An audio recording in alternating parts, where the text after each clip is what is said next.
amana hat asina khwaidagi maroiba hakchanggi kayatni haiduna hat ki khajitang nungairakta matamda yamna thuna layeng thopagi hainabi leiriba asumna mitsu khajitang nungairakta matamda layeng thopsi haina Amuco'S President Khairojam Nandoluwangna phongdokre. Wafam asing All Manipur United Clubs Organization Amuco'S meeting makada Imphal East District United Club Organization IEDUCO na mapung oiga thodang loduna Jennings Ophthalmology Department amadi National Program for Control of Blindness and Visual Impairment NPCB NIV National Health Mission Manipur ga Peaceful Club ga khusam naraga Kurai Ningthaubung Lekai da pangthokhiba Free Eye Camp cum Distributions of Spectacles ki thoramda phongdokhibani.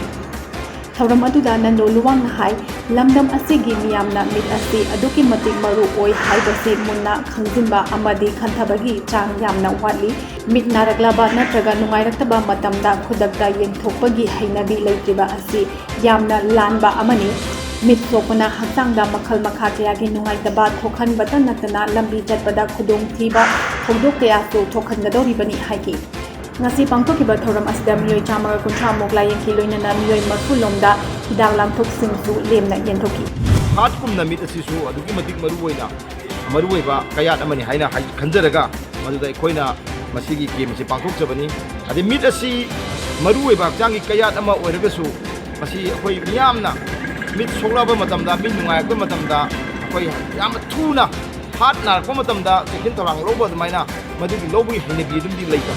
madusu leinaba akhoi miyamda paujelumsu piba madugi wakhalomsu santukjabaga loina akhoi mit naraba matamda